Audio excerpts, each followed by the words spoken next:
We're talking Major League Baseball as we conclude our preview with the West divisions. We're also going to talk the NCAA championship and a little NCAA football to top it all off. That's what's cooking on today's Sports Stove podcast. From Belly Up Sports and the Belly Up Podcast Network, you're listening to the Sports Stove podcast with your host, Vince Stover. Hey, good looking, what you got cooking? How's about cooking something up to me?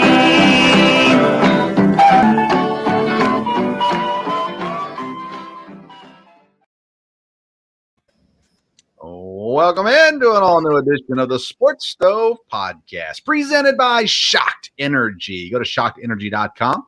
Use the code STOVE. You get 10% off your purchase of this low-carb, zero-sugar energy drink. So there you go, Shocked Energy. Thanks for partnering up with the Sports Stove podcast. I'm joined, as I am normally, I'm Vince Stover, by the way, joined by my dad, Dale Stover. Dad, how you doing? Doing good. Great to be here. I want to start off with the injuries in Major League Baseball before we get to the West divisions. We've already seen several pitchers, especially, kind of get pulled early for little just nagging things. Of course, DeGrom was a little bit more serious, but Max Scherzer got pulled from a game. We've seen a couple of pitchers injured here as we get very close to first pitch of the season this coming week. Is the rush to get to the start of the season, is it going to cause for problems throughout the season, you think, with just nagging injuries? I don't know. It could. And, of course, it's something definitely we're paying attention to because we're getting into fantasy baseball season. So all those things, you probably, at least I'm a little more aware of them from there. It could be with the season being the way it is. And like I said, I guess rushing the season a little bit. Or it may just be everybody being safe and not wanting to cause problems down the line. So we'll see. Yeah, it'll be interesting to see if it has any effect. Usually if you rush things, you're talking about things like hamstrings and those sorts of things. Obliques, I guess, to some degree for pitchers and things as well. But it'll be interesting to see how that all shakes down. So we've been through two divisions. We've talked about the AL and NL East and Central divisions. Today we conclude our Major League Baseball preview with our West divisions. Dad, we've got, of course, this episode airs on Monday. We're recording on Sunday. We've got a fantasy draft tonight. I've got another one Monday night, and then we've got another one next Saturday, even after the season starts, that you and I are in as well. So we're definitely in the thick of it. We've continued to see trades happening and stuff like that. We'll talk about some of that as we get down into some of these teams in the West. Actually, trades between two West teams happen on Sunday. So we'll discuss that as well. But I'm going to start off with the Houston Astros.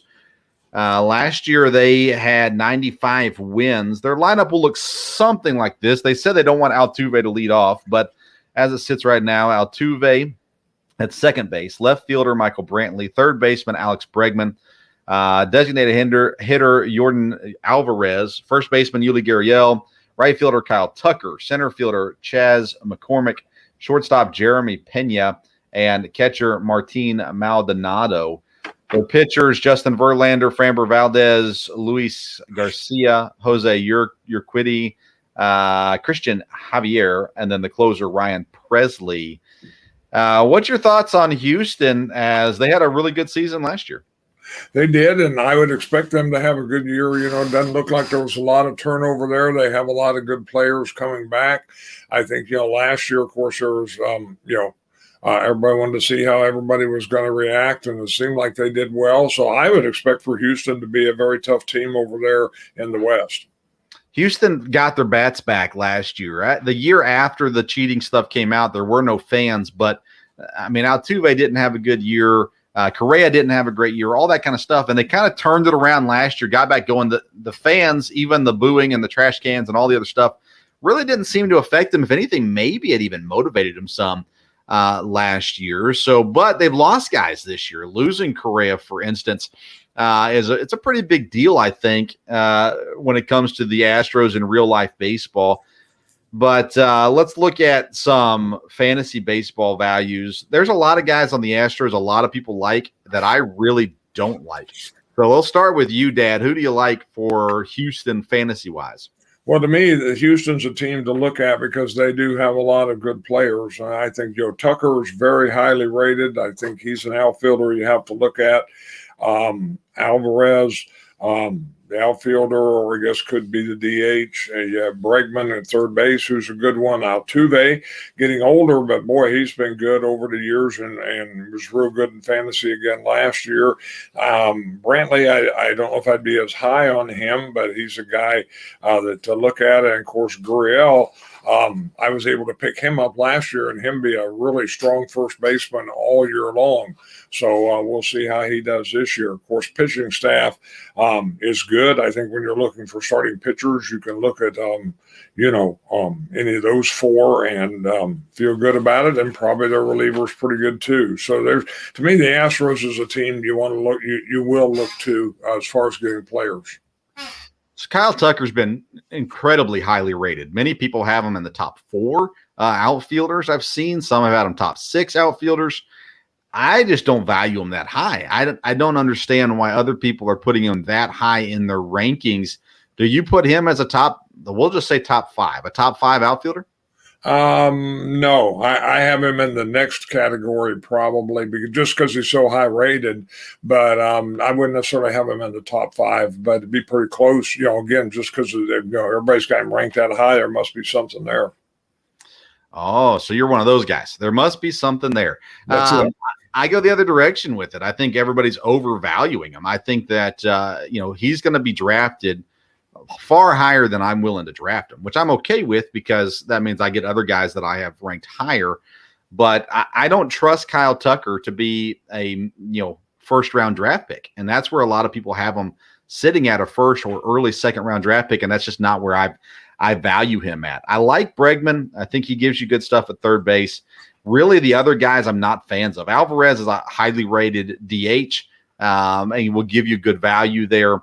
Altuve should be okay, should provide enough numbers there, but there's other guys I like other than Altuve as well. And when it comes to the pitchers, Valdez is probably the one guy that I really look at in the Houston lineup or rotation that I feel comfortable with. Verlander's really old. Garcia has ups and downs. So Valdez is kind of the guy I look at that I'm willing to take a swing on there with the pitchers. And you're right, Ryan Presley, the closer, is definitely a guy that should be able to give you saves throughout the season as well. Houston, 95 wins last year. Their win total this year set at 92 wins in a relatively average division, I would say. I don't think they're bad. They're definitely not a great division either. But 92 wins, over or under for Houston, Dad? I'll go over, maybe not a lot, but 92, I'd go over. I'm going to go under this one. I think Houston has a down year this year. Not horribly down, but upper 80s, maybe somewhere in that range. So I'm going to go under with Houston this year. I'm just not sold on the product that they put on the field this year. Next up is the Los Angeles Angels. This is a team that has underachieved for years. And the question is will they finally meet or max out their potential this year? Their lineup in most days: designated hitter Shohei Ohtani, center fielder Mike Trout, first baseman Jared Walsh, third baseman Anthony Rendon, catcher Max Stassi, left fielder Brandon Marsh, right fielder Joe Adell, second baseman Matt Duffy, shortstop David Fletcher. Their pitching rotation: Shohei Ohtani, Noah Syndergaard, Patrick Sandoval, Michael Lorenzen from the Reds, Jose Suarez, and their closer is Raisel Iglesias. That, again, an underachieving team for years. Mike Trout, the best player in baseball, has had 0 postseason success. Shohei, one of the most exciting players in baseball, 0 postseason success. Are the Angels finally going to make it to the postseason? I don't know. I don't know that there's a lot different. They have underachieved. So, is there good reason to think they're going to do a lot better? Major League Baseball would probably like for them to, because last year, we talked about, here's some of the big names in baseball and they weren't in the playoffs. So, and some of them were obviously involved here. So like you said, I don't, the division, I think, is a real even division. Average might be a good word for it, but I think, any team that excels or overachieves a little bit then could be up for winning or doing very well in the division, and the Angels may. Yeah, it's a great point. I mean, you talk about Oakland is so bad. We'll get to them in a second. Texas is so bad. We'll get to them in a second. Seattle, could be okay. Los Angeles could be okay. Houston's supposed to be good. So, yeah, average is kind of where I get to that point for the division. The pitchers, they got Shohei, who's a very good pitcher, close to great pitcher, but he hasn't stayed healthy in his time in the major leagues to this point. Syndergaard's coming off of injury, hasn't been great now for a couple of years. The other guys, Michael Lorenzen, again, he was in Cincinnati. People in Cincinnati liked him. He's not consistent. Then Patrick Sandoval, Jose Suarez, maybe they got some other guys that'll come up and pitch. I think they have some injured guys as well. But Rafael Iglesias had his time as one of the greatest closers, but it was a very short time and hasn't amounted to much. Let's talk about fantasy-wise. I like the top 6 guys: Ohtani, Trout, Walsh, Rendon, and Stassi. I probably don't like Rendon as much as some people. Max Stassi, the catcher, I really think he's going to have a good fantasy year this year. Look for him to do so. And then Trout and Ohtani, I think, speak for themselves. But, Dad, Jared Walsh is a guy I absolutely love as a fantasy first baseman. What are your thoughts on the offensive side of the things for fantasy value? Well, again, you got the names, like you said, with Ohtani and Trout. Walsh was a guy that I was lucky enough to get last year, and he was good all year. I've been kind of surprised seeing the rankings. He's not ranked as high as I thought he might be, but again, he was a good player. He had multiple positions last year. I don't think he's listed that way yet this year, so I don't know if that'll be the case or not, because that was one thing that was a real value with him, playing in 2 different positions. Rendon, I had him as my third baseman for many years. He had the injury last year, and I was able to get a better third baseman, so I let him go. I don't know if he'll get back to the elite status, but he's a good third baseman. If you need one, you get to the middle of the draft and don't have one there, so I think that helps. And like I said, the reliever may be the best guy over on that side with the pitchers. Yeah, you said it about Jared Walsh. He did lose his outfield eligibility, at least in ESPN leagues. And so he's just a first baseman. And he is ranked really low, which makes me happy because I'm happy to take him. And the value-wise, he's behind DJ LeMahieu, who may not be a regular player in New York. We'll get to see on that one. He's behind guys like Josh Bell, which surprises me, behind Joey Votto. That surprises me. Behind CJ Crone, that surprises me. So there is a lot of value in Jared Walsh, and it just depends on how other people in your league value him as far as when you can get him. But I'm a huge Jared Walsh fan there at first base. Mike Trout, Dad, he is not being taken early. He is dropping down to 5th, 6th in a lot of drafts. Health is the issue. It's the issue with the Angels because Shohei Ohtani, that's the deal with him too. It's all about health. And so I think when you look at the Angels, you're taking a risk with any of these guys. We've got our fantasy draft on Sunday night, so it's already done by now. I am assuming that Shohei goes first just because Kevin Wilson from Belly Up Fantasy is drafting first, and he values the pitching and the hitting from Ohtani. So I think he's going to go Ohtani first, but I don't know that I would take Ohtani first, Dad, and part of the reason why is health. Health would be my concern. How comfortable are you that Ohtani is going to give you a good portion of the season?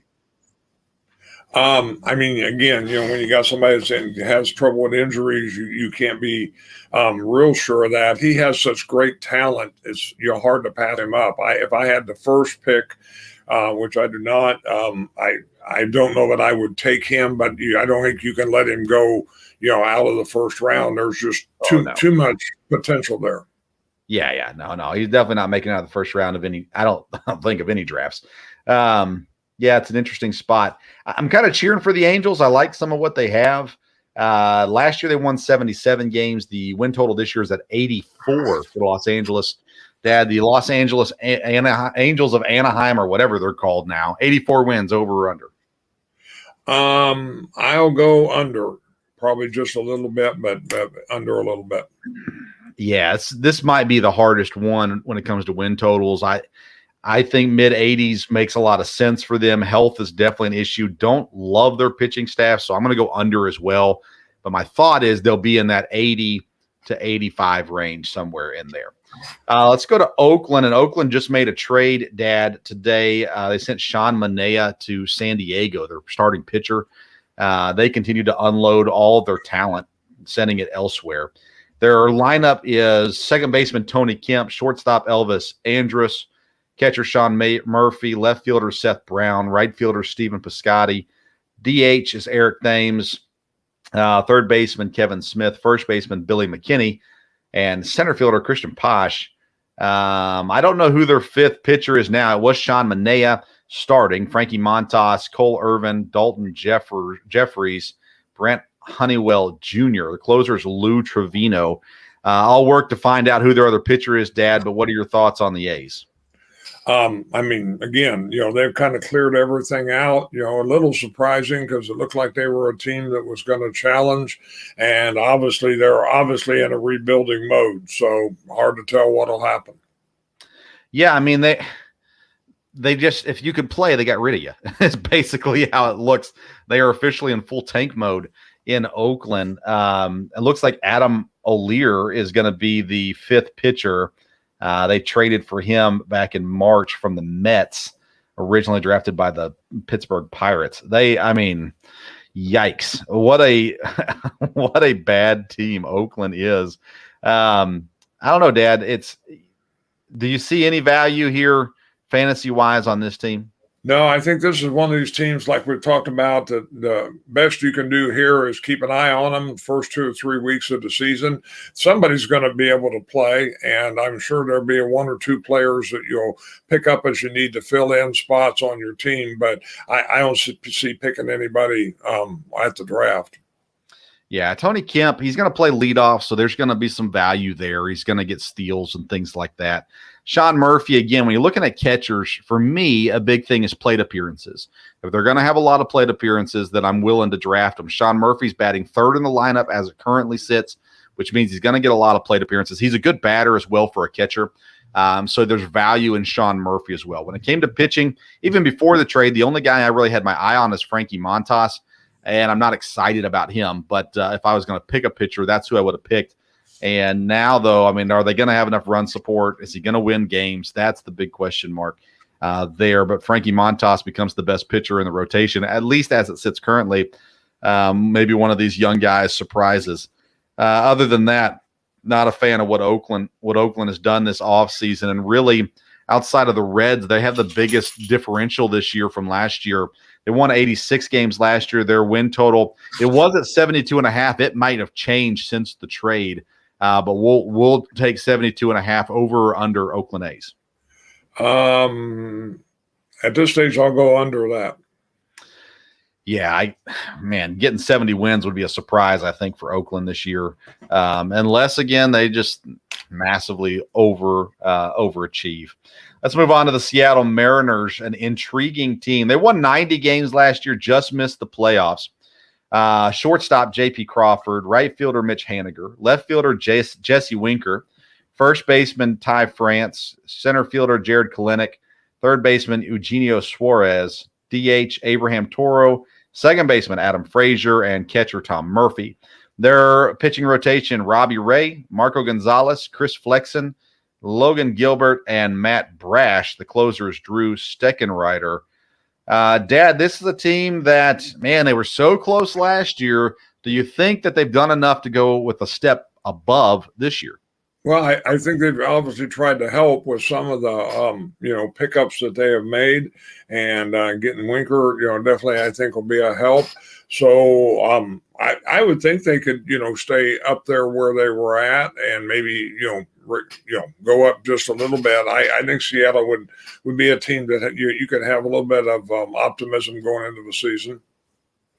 A little bit of optimism going into the season. Yeah, they made the trade to bring in Suarez and Winker from Cincinnati. They also brought in Adam Frazier, who had a great start to his year last year in Pittsburgh. Then he got traded to San Diego and did nothing. So will he bounce back and have a decent showing here in this start of the season for Seattle? When we look at this lineup, Dad, J.P. Crawford at one time was thought to be this great prospect and it was going to be great for the Phillies. Never turned out really there. He's had ups in the season. He's had some highs, but then there's nothing consistent with him to this point. And he's supposed to be batting leadoff. Mitch Haniger, a lot of people like him. Winker, a lot of people are huge on him. I, again, undervalue Winker just because I think everybody is going to go big on what he did last year in Cincinnati. And I don't think he's going to be able to maintain that. So I drop him a little bit there. And then one of the big question mark is Jared Kelenic. He was supposed to be great also and really just didn't do anything once he came up there as well. Let's talk fantasy value with this team. Who do you like? Well, again, Haniger's a guy I have always liked, and I've had him most years, and he has been, really productive. So I would think he could be again. He's a guy you can usually get middle or near the end of the draft, and like I said, he's been, or even pick him up after somebody drops him. I've gotten him a couple times that way, I think, and he's been good.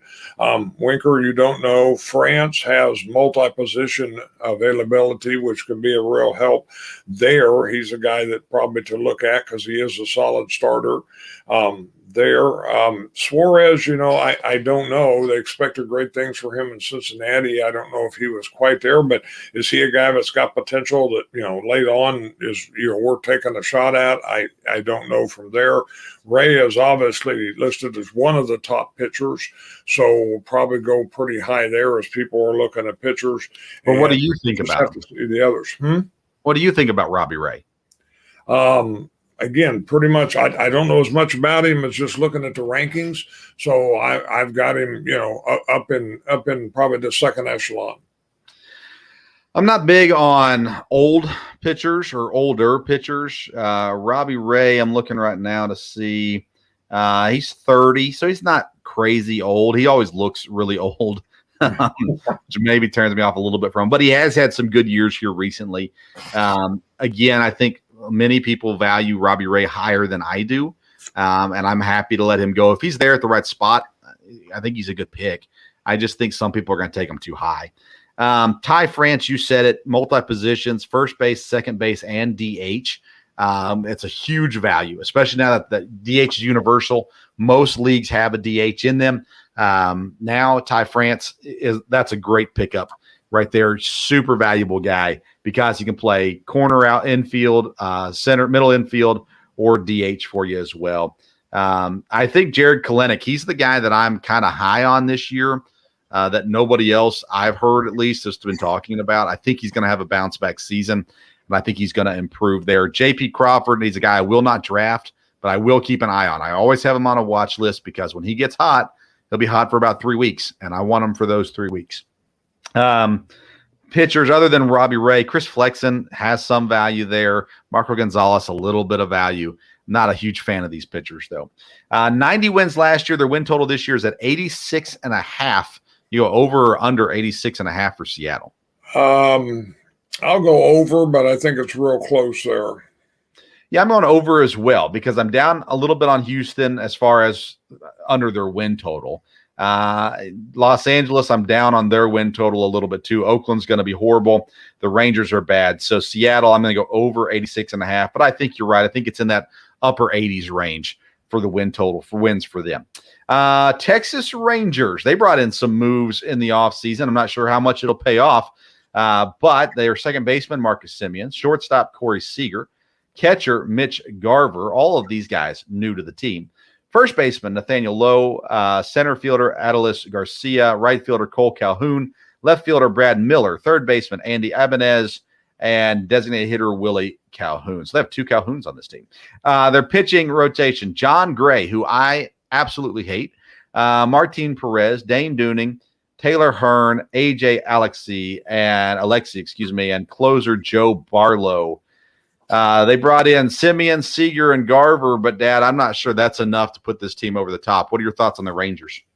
Yeah, I don't think it'll put them over the top. Hopefully, it'll make them a little more competitive. And again, with the division, we've said it's kind of an average division, so then maybe they can hang out there in the middle. Don't know that they would be a playoff team at all, but again, they brought in some guys, so that shows they're making some effort at it rather than getting rid of everybody. And so we'll see how it goes. I think they're a team maybe that could be a little bit of a surprise. Probably not of a surprise as far as going a long way in the playoffs, but maybe they'll do a lot better than they did last year. Well, I would be in for that surprise if that's truly how it ends up going, for sure. Let's talk about pitchers. John Gray, 30 years old, pitched in Colorado for several years. And again, pitching in Colorado is no easy task. That's a hitter's ballpark. The Texas ballpark is much kinder to pitchers, but I can't do John Gray. What are your thoughts on him, if any? No, I'd agree with you on that. He's never been the one that I've gone after or felt like you knew was going to be a help. Who do you like better, Marcus Semien or Corey Seager? Talking fantasy wise. Probably Semien. Again, mainly they're probably about even, but he's got multiple positions. Yeah, most people have Semien ranked higher than Seager. Seager has that Dodger, aura on him still a little bit. Semien, I've never been a Semien fan personally. I've always kind of tried to steer away from him, but I rank him the highest of anybody on this Rangers team. Although I think Seager can have a decent year, but again, it's not really a hitter's park. What about Garcia, rookie of the year, outfielder? He's an older rookie last year. But he had a really solid fantasy year, especially early in the year. Didn't finish off great. What do you expect out of him this year? I think he's a guy that has potential. I think he's probably near the end of the draft, a guy worth taking a shot at, or you have to really watch him. In the first couple of weeks and see how he does. But he's probably a guy worth taking a chance, and he might be a great payoff for you, or you end up replacing him pretty quick. But it looks like he's a guy that's worth giving a look to. Yeah, he won't be around at the end of the draft. People are going to draft this guy. When is the question? I had one guy, absolutely insane rankings. He had Garcia in the top 10 of outfielders, but.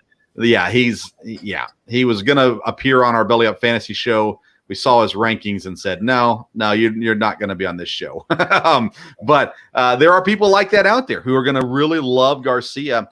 And you might see him go in the 6th or 7th round, which to me would be a little high. But somebody will take him.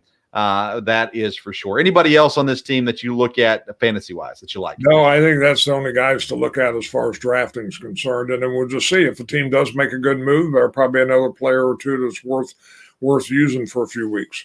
Yeah, and again, I've got Garver in my catcher rankings because, again, he's batting third. He's going to get a lot of plate appearances, and at catcher, that's, in my opinion, one of the most valuable things you can get from a catcher is plate appearances, and he's going to get a bunch of them.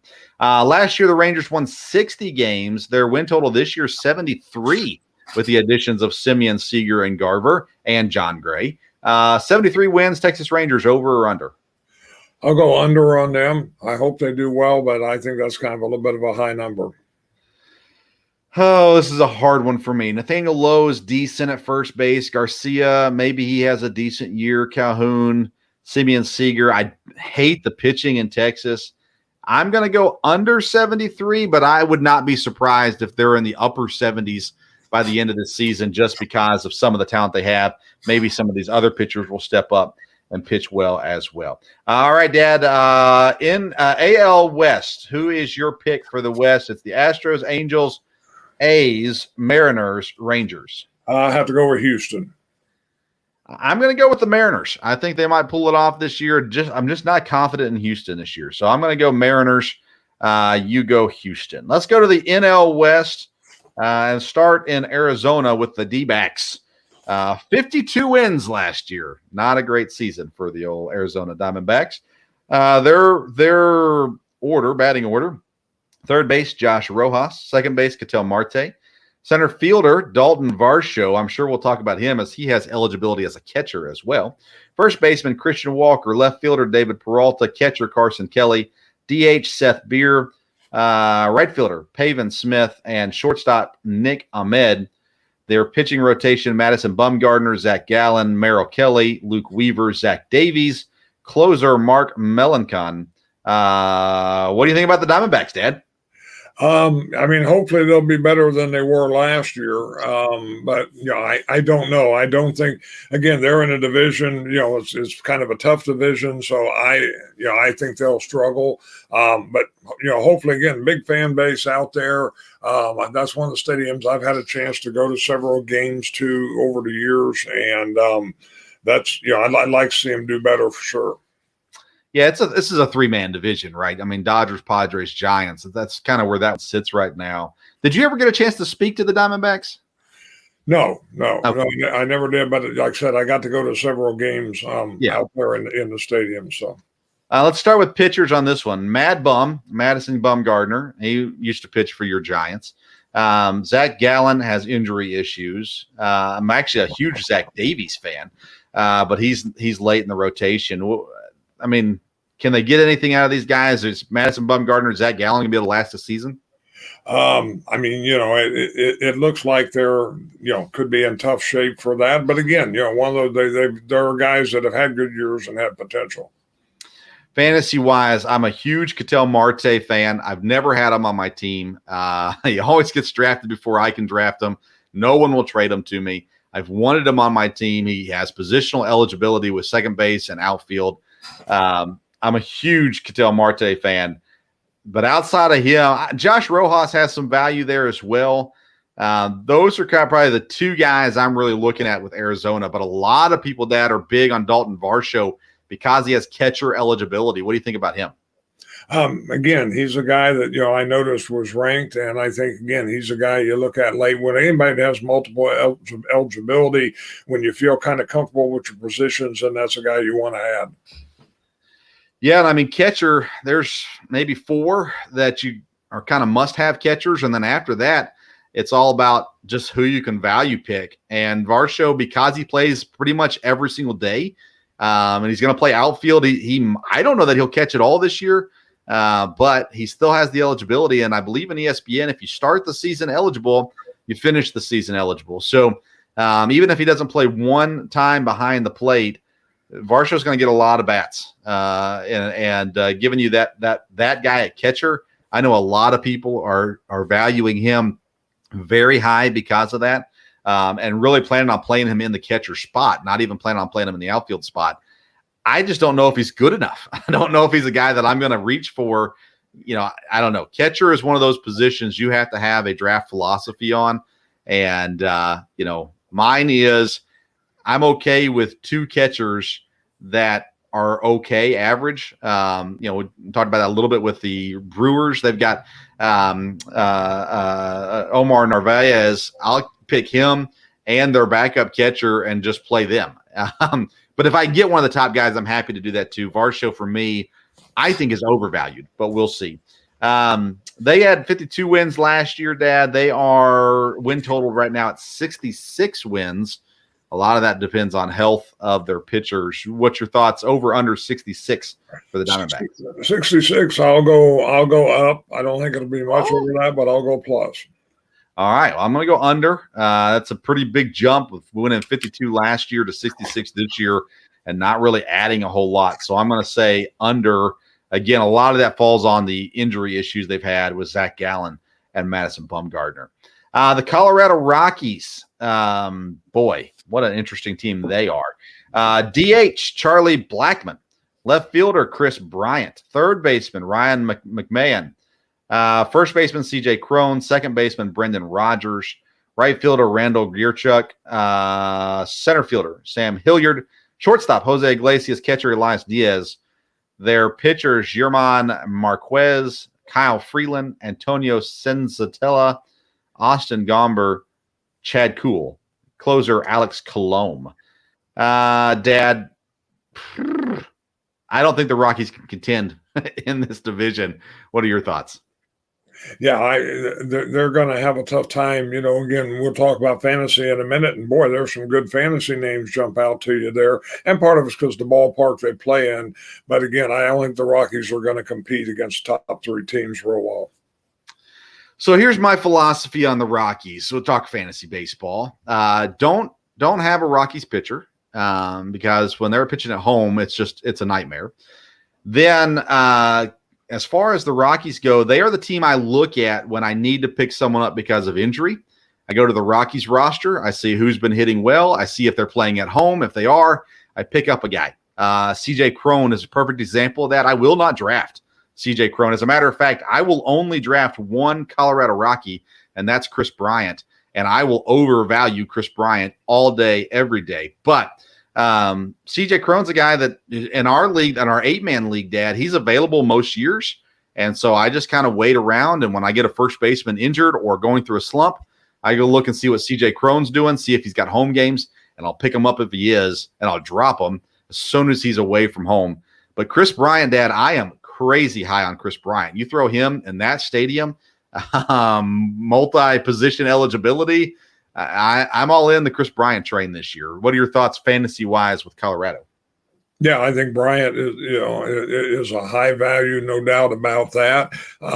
Interesting guys I've read a little bit might be Blackman. Over the years, there were times when it looked like he was somebody you wanted to have, and he's underachieved. From what I understand, he may at least start the season as a leadoff guy, and he may be one of those guys that keep an eye on. That could have a better year and be a help, and really that's true of my man.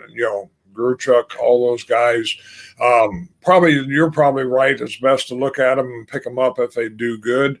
But again, it may be, to me, sometimes you can draft a guy and, you're not going to keep him more than a week or so because it just doesn't kind of work out. But you want to draft him because if he does turn out, you want him and not have to fight on the waiver wire. And they've probably got a couple guys like that.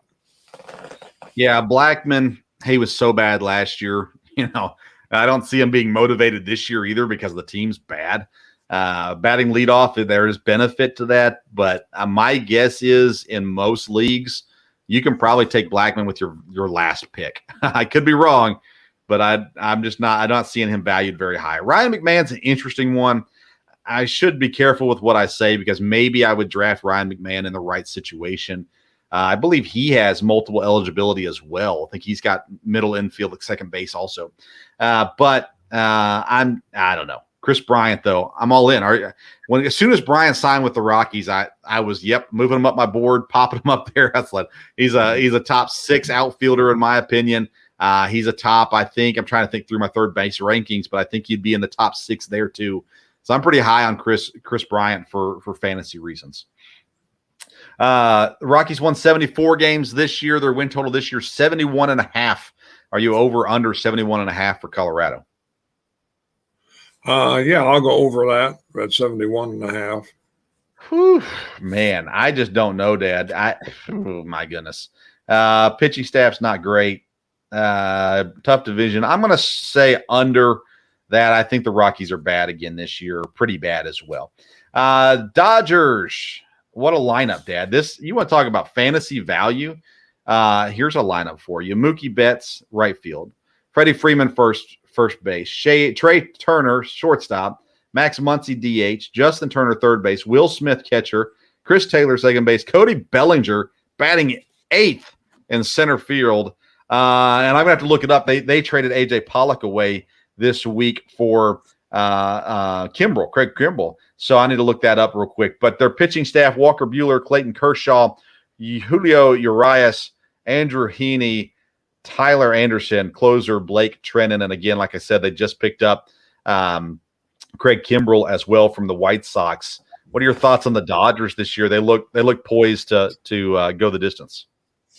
Yeah, it does. Of course, they looked that way last year, and they ended up, doing well in the playoffs there and going. But you look at their lineup. There's no reason why they shouldn't be one of the, probably the best team in the National League. So, yeah, they don't have a hole in the lineup. It looks like Gavin Lux is the guy that moves into the lineup with the trade of A.J. Pollock. So they'll move Chris Taylor to left field. Gavin Lux will come in and play second base. Boy, that's a value there. I didn't realize that until just now. Gavin Lux is a guy I'm looking now to grab late in the draft because just the opportunity that's there for him. Let's talk pitchers. I know we both like Walker Buehler. Clayton Kershaw is old. I'm still in on Clayton Kershaw. Obviously not as high as he's been drafted in the past, but I'm still in on him. Julio Urias, I'm not big on him at all. I've got him on my do not draft list. I will not touch him. He's good. He's young. Again, I just think he's being taken too high. Now, if he drops, then maybe I do take him, but I'm not a big Urias guy. Haney, who knows? Anderson, who knows? But Buehler's probably the one I'm the most confident with the Dodgers. But Kershaw in the right position, I'm taking him too if he falls to the right place for me. Yeah, I mean, again, they've got good pitchers, and when you talk about as good a team as they have, then the pitchers have a good chance to be good. So I think Urias, you're not taking too much of a chance with him because of the team he's on, and you look at his potential value. Trey Turner, Mookie Betts, both going in the first round of drafts right now. Trey Turner gives you positional eligibility, flexibility, which is crazy. He might even go number one. I'm a huge Mookie Betts guy.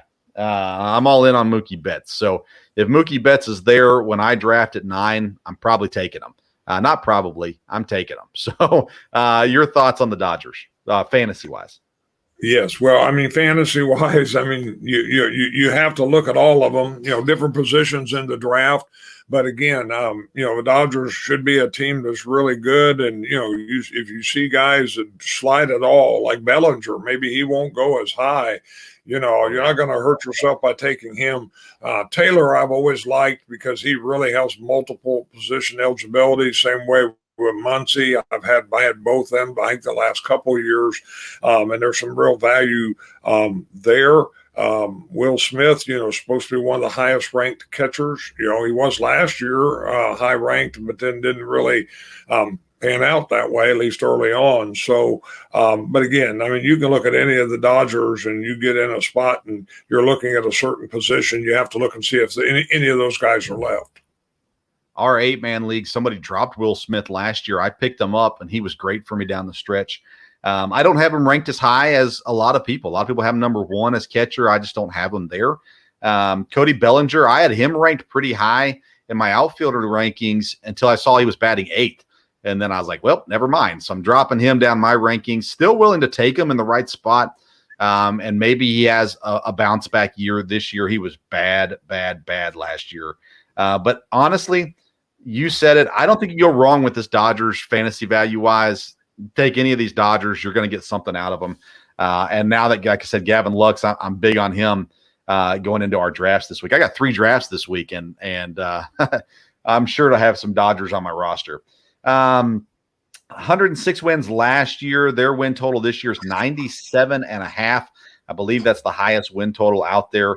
97.5 over or under for the Dodgers. Yeah, I'd go over at 97.5. I think you're safe with them, at least looking at it early. Yeah, I think so too. I don't think the Giants will be as good as they were last year. The Padres, who knows? They've got injury issues as well. So, yeah, I'd go over 97.5. Speaking of the Padres, last year vastly underachieved, 79 wins.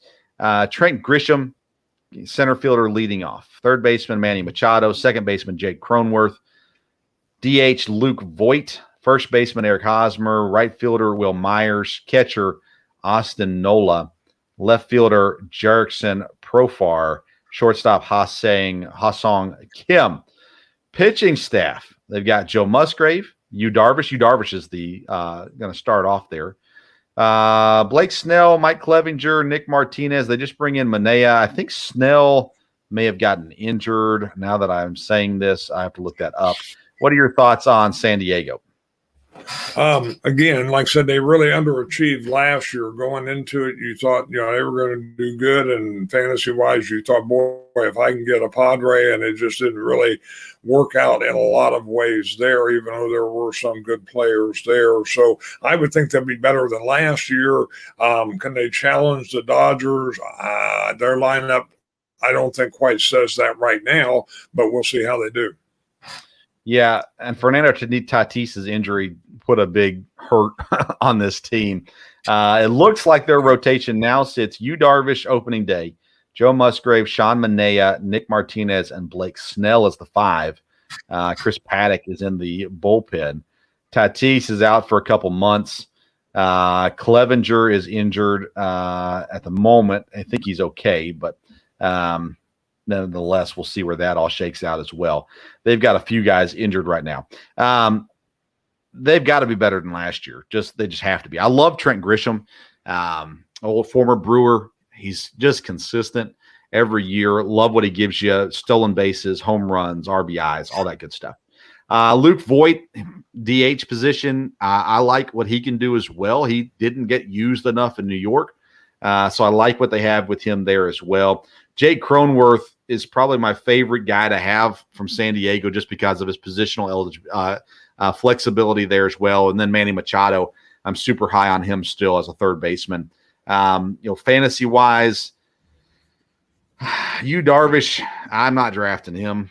Joe Musgrave, not a fan of his either. Blake Snell is in the back part of the rotation, so I'm not sure that I want to go anywhere. I don't love these pitchers for San Diego. What are your thoughts?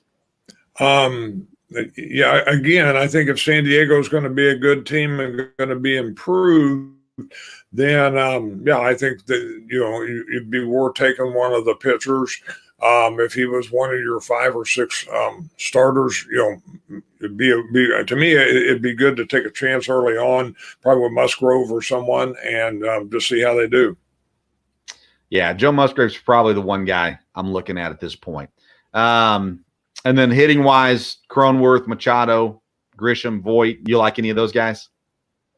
Yeah, I mean, Machado, you definitely like. Grisham, he's a guy I've always been interested in having. Cronenworth, and so yeah, I think any of those are worth drafting. If you get them in the right spot, like you said.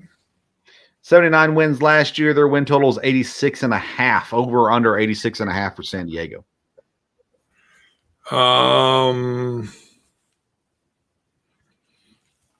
We'll go over, even though I think the division could give them a little trouble. But yeah, 86.5, we'll go over. Yeah, I think they're the second best team in the division. Therefore, I'm going over as well. San Francisco Giants will close us out, Dad. Second baseman, Tommy La Stella. First baseman, Brandon Belt. Shortstop, Brandon Crawford.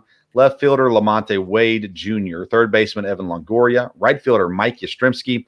DH, Jock Peterson. Catcher, Joey Bart. Center fielder, Steven Duggar. Pitching rotation, Logan Webb, Carlos Rodon, Anthony DeSclafani, Alex Wood, Alex Cobb. Closer, Camilo Doval.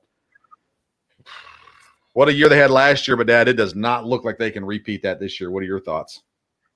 Well, I mean, when you looked at the start of last year, again, I'm a Giant fan, and I think there's reason to be optimistic. I think, part of it is just last year, they were going to be really bad, probably, 4th in the division or whatever, and they ended up, winning the division. Now, again, they don't have Bryant now, but again, they've got an interesting mix of some veterans that can provide some leadership with Crawford and Belt, and then you've got a lot of young guys that played. I remember last year, I kept up with it a lot more because they were doing well, and it seemed like every day, every morning you get up and see, and it was somebody different that won the ball game. There are a lot of younger guys that played well, a lot of variety there. So I think I have reason to think the Giants will be contenders again, but we'll see. Fantasy wise, I like their pitchers: Logan Webb, Rodon, DeSclafani, Wood, and Cobb. I'm not going to take. I don't take 5th guy in the rotation no matter what. But I like what they have. I think they can be sneaky good pitchers there. And then when you look at their lineup, I actually do not like the top of their lineup at all. But the back end of their lineup, Mike Yastrzemski, Jock Peterson, and Joey Bart are 3 guys I'm very intrigued by. Joey Bart, the catcher, was supposed to be the next coming of Buster Posey. Did not turn out to be that, but he gets another opportunity. And I'm in on Joey Bart this year. I'm willing to take a swing at him late in drafts and see if he ends up being what he was supposed to be. Yes, I think Bart would be interesting there. Yastrzemski, has a lot of potential. In the middle of the year, kind of underachieved, and then picked it back up. Could be really good there. Crawford played much better. And I've seen some people have him ranked fairly high. You know, he's an older player, but again, had a really good year. And as far as one guy who he's not a starter, but he has great availability of positions and plays a lot, is Wilmer Flores. And he's a guy to look at later on as far as a guy with a lot of availability at different positions. Yeah. Brandon Crawford, boy, I don't draft Brandon Crawford. I don't want him on my team. And I know that's bad because he does some good things. It looks like changes have been made since I put that lineup together, Dad. So the current lineup appears to be Mike Yastrzemski, Tommy LaStella, Brandon Crawford, Brandon Belt, Darren Ruff at DH, Jock Peterson, Wilmer Flores at third, Steven Duger at center field, Joey Bart at catcher. So Flores has been moved into the starting lineup, so far. That's intriguing for sure. Mauricio Dubon, by the way, he comes off the bench for San Francisco. If he ever gets an opportunity to play every day, he's a guy worth watching for later in the year, but will not start the season out there. So there you go. You called the Wilmer Flores thing, and we're all over that one. All right. 107 wins last year. Pretty big drop off this year. Win total is 85.5 for the Giants. Over under 85.5.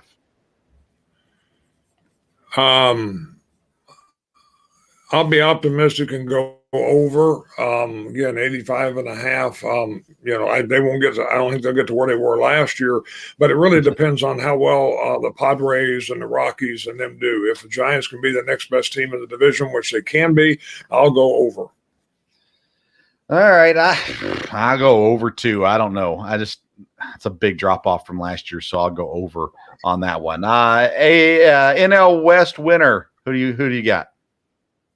The Dodgers have to be your early pick, no question about it.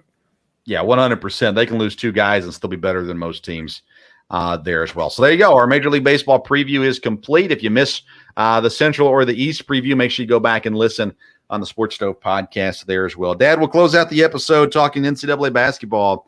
North Carolina and Kansas move on to the finals. North Carolina really just kind of the Debbie Downer for the Duke Blue Devils this year. But they close it out. Brand new coach, doing great this year. North Carolina, the 8 seed versus Kansas, the 1 seed. Who are you going with in the NCAA finals?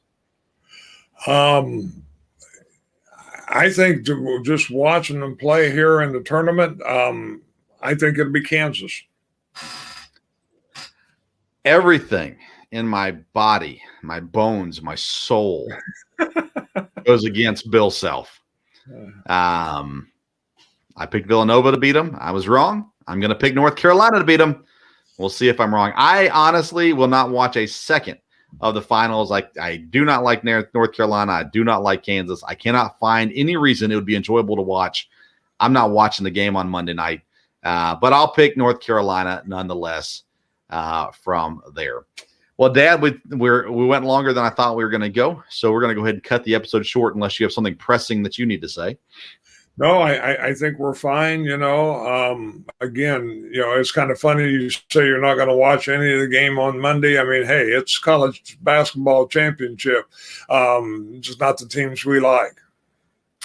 Yeah, nope, I'm out. As a matter of fact, Dad, one of the reasons why I won't be watching is I will be broadcasting play-by-play for the NLFA on Belly Up TV. Myself and Jason Cooper will bring the game, the Bombers versus the Roughnecks.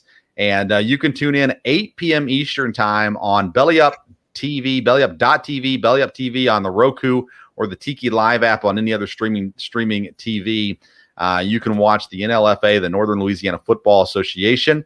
Me and Jason Cooper will have the game for you starting right at 8 o'clock Monday evening. And then, Dad, I got another baseball draft Monday night that I'm going to have to fit in as well. So I'll get all that going. I'll have plenty of things to do other than watch North Carolina and Kansas, and I've got no problem with that. All right, make sure you go visit shockedenergy.com. Use the code STOVE for 10% off your purchase of Shocked Energy drinks and get a watermelon or green apple flavored, low carbs, no sugar, shockedenergy.com. Thank you for tuning into today's episode. Join us Wednesday for the local hour as we'll talk with more from EKU baseball as they are on an incredibly hot streak right now. So tune in there, and then Friday, tune in for the next episode of the Sports Stove, the regular show there as well. Thank you for tuning into today's episode of the Sports Stove podcast. Until next time, we'll see you around the Sports Stove.